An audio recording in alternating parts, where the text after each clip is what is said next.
બાફવાની કે શેકવાની ઝંઝટ વગર ફ્રેન્ડ્સ નવીન રીતે ફટાફટ તૈયાર થઈ જાય અને ટેસ્ટી બને એવો આજે આપણે બનાવીશું રીંગણાનો ઓરો એકદમ અલગ જ વિડીયોના એન્ડ સુધી બનેલા રહેજો. ઘણી વખત ફ્રેન્ડ્સ આપણે જે માર્કેટમાંથી રીંગણા લઈ આવીએ અને 2-3 દિવસ સુધી એમને પડેલા હોય છે.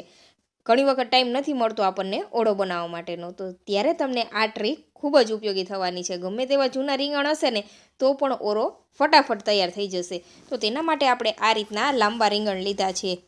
રીંગણને આપણે ધોઈને સારી રીતે કોરા કરી લીધા છે. હવે આપણે તેમાં આ રીતે કટ લગાવી દેવાનો છે. આ રીતે કટ લગાવવાથી ફ્રેન્ડ્સ શું થશે કે રીંગણની અંદર જો કોઈ પણ સડેલો ભાગ કે ઈયળનો ભાગ હશે ને તે બધો નીકળી જશે ને આપણને ખબર પડશે. એટલે આપણે આ રીતે રીંગણને કટ કરેલા છે. તો હવે લઈ લેવાનું છે એક પેન. તેની અંદર આપણે થોડું પાણી ઉમેરી દઈશું. પાણી ફ્રેન્ડ્સ થોડું એવું જ ઉમેરવાનું છે, વધુ નથી ઉમેરવાનું. આ રીતે રીંગણ ઉપર પાણી ન આવે તે વાતનું ધ્યાન રાખવાનું છે. અને આ રીતે આપણે રીંગણને સ્ટીમ કરી લેશું. ડાયરેક્ટ આપણે એને પાણીમાં નાખીને નથી બાફી નાખવાના, તો રીંગણ શું થશે, મોરા પડી જશે અને પાણીમાં રીંગણનો ટેસ્ટ જતો રહેશે. એટલે આપણે આ રીતે રીંગણને વરાળે સરસ સ્ટીમ થવા દેશું. ત્યાં સુધીમાં ફ્રેન્ડ્સ આપણે અહીંયા લીલી ડુંગળી, લીલું લસણ, ટમેટું અને આદુને છીણી લીધું છે.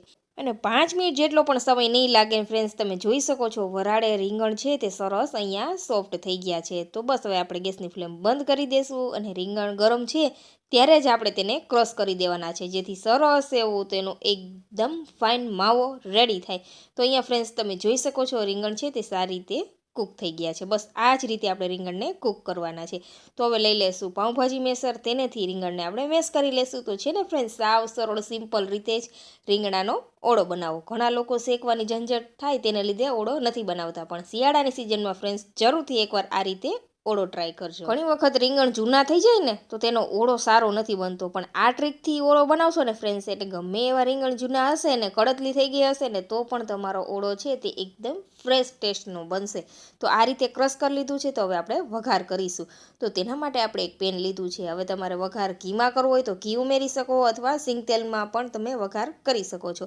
તો અહીંયા 3 મોટી ચમચી આપણે તેલ લીધું છે અને 250 ગ્રામ આપણા રીંગણા હતા. તેલ ગરમ થાય ને એટલે આપણે જે રીતે રીંગણનો વઘાર કરતા હોય ને તે મુજબ આપણે રાઈ જીરું ઉમેરી દેવાનું છે. રાઈ જીરું સારી રીતે તતડી જાય ને પછી આપણે તેની અંદર ઉમેરી દઈશું લસણ. લસણથી ફ્રેન્ડ્સ વઘાર જરૂરથી કરજો. આ રીતે લસણ ડુંગળીથી ફ્લેવરફુલ ઓળાનો ટેસ્ટ જ કંઈક અલગ હોય છે. તો એકવાર જરૂરથી ફ્રેન્ડ્સ આ રીતે ઓળો બનાવજો. તો 5 થી 7 કળીઓ લસણની લીધી છે, તેને આપણે સરસ ઝીણી સમારી લીધી છે અને કળીઓને આપણે તેલમાં સારી રીતે સાતળવાની છે ફ્રેન્ડ્સ. તો આ ટ્રીક ફ્રેન્ડ્સ તમને પસંદ આવતી હોય ને તો પ્લીઝ ફ્રેન્ડ ચેનલને સબસ્ક્રાઈબ કરજો અને વિડીયો તમારા ફ્રેન્ડ્સ અને ફેમિલી મેમ્બરમાં શેર કરવાનું તો ભૂલતા જ નહીં. હવે ફટાફટ તમારે ઓળો બનાવવો હોય ને ફ્રેન્ડ્સ ત્યારે તમને આ ટ્રીક ખૂબ જ ઉપયોગી થવાની છે.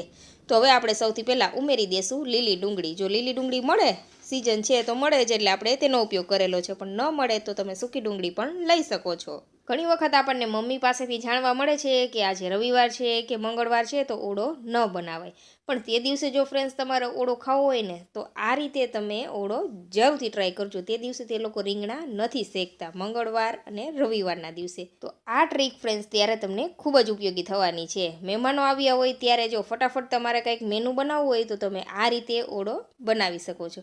તો હવે આપણે ઉમેરી દઈશું લીલું લસણ અને આદું. હવે બંનેને આપણે સારી રીતે થવા દેશું.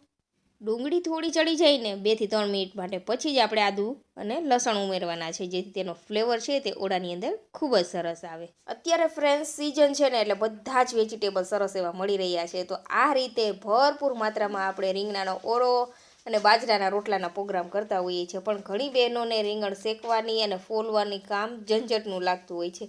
તો તમને આ ટ્રીક ફ્રેન્ડ્સ ખૂબ જ ઉપયોગી થશે. તો જરૂરથી એકવાર આ ટ્રીકથી તમે ઓળો બનાવજો.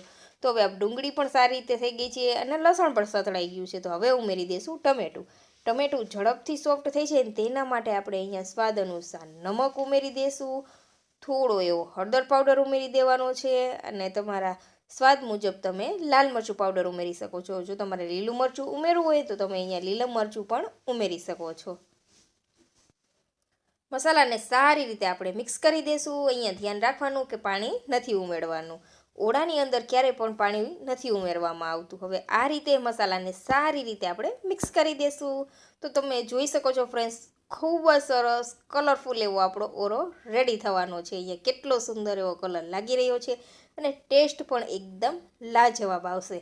તો તો આ રીતે સારી રીતે સાતળી લઈને પછી ટમેટું 2 મિનિટ લાગશે સોફ્ટ થવા માટે. તમે જોઈ શકો છો ફ્રેન્ડ્સ. બસ આ રીતનું ટમેટું સોફ્ટ થઈ જાય ને એટલે આપણે જે ક્રશ કરેલો ઓળો હતો તે ઉમેરી દઈશું. રીંગણ જે આપણે બાફીને રાખેલા હતા તે. ઘણી વખત જો રીંગણ નાના હોય ને આ રીતના પાતળા હોય ને ત્યારે પણ તમને આ ટ્રીક ખૂબ જ ઉપયોગી થશે ઓળો બનાવવા. અત્યારે આ ટાઈપના રીંગણ ભરપૂર માત્રામાં મળે છે માર્કેટમાં. તો તમે આ રીતના રીંગણથી પણ ઓળો જરૂરથી ટ્રાય કરજો ફ્રેન્ડ્સ. ખૂબ જ સરસ ટેસ્ટ આવશે. એવું લાગશે જ નહીં કે આ ઓળો શેકેલો નથી. સેમ જ ટેસ્ટ આવશે. એકવાર જરૂરથી ફ્રેન્ડ્સ ટ્રાય કરજો. હવે બધી વસ્તુને આ રીતે મિક્સ કરી દઈશું અને 2 મિનિટ માટે થવા દઈશું. બસ 2 મિનિટમાં જ આપણો ઓળો તૈયાર થઈ ગયો છે ફ્રેન્ડ્સ. તમે જોઈ શકો છો. તો છે ને એકદમ નવીન ટ્રીક ફ્રેન્ડ્સ. તો આ ટ્રીકથી તમે પણ આ વિન્ટર સિઝનમાં જરૂરથી એકવાર આ રેસીપી ટ્રાય કરજો. રેસીપી પસંદ આવે તો ચેનલને સબસ્ક્રાઈબ કરજો અને વિડીયો તમારા ફ્રેન્ડ્સ અને ફેમિલી મેમ્બરમાં શેર કરવાનું તો ભૂલતા જ નહીં. હવે ઓળો રેડી થઈ જાય ને પછી ઉપરથી આપણે ગરમ મસાલો, ધાણા જીરું પાવડર અને લીલા ધાણા ઉમેરી દેવાના છે. એટલે લીલોતરીથી ભરપૂર એવો આજે આપણે ઓળો રેડી કરેલો છે ફ્રેન્ડ્સ. ટેસ્ટ તો એટલો લાજવાબ છે. આને તમે ભાખરી અને બાજરાના રોટલા સાથે સર્વ કરશો ને ફ્રેન્ડ્સ એટલે ખાવાની તો કંઈક મજા જ અલગ આવશે. અને સાથે તમારે બીજી કોઈ જ વસ્તુ સર્વ કરવાની જરૂર નહીં પડે. એટલો સરસ ટેસ્ટી આ રીતથી ઓળો બને છે. તો જરૂરથી ટ્રાય કરજો. તો મળીશું નવા વિડીયોમાં ફ્રેન્ડ્સ. ત્યાં સુધી આવજો. Thank you for watching. અને ગરમા ગરમ ઓળાને તમે બાજરાના રોટલા સાથે સર્વ કરજો. અને તમે કઈ ટ્રીકથી ઓળો બનાવો છો તે પણ કમેન્ટમાં જરૂરથી જણાવજો. જો તમારી પાસે કોઈ નવીન ટ્રીક હોય તો આપણે તેનો વિડીયો પણ જરૂરથી બનાવીશું.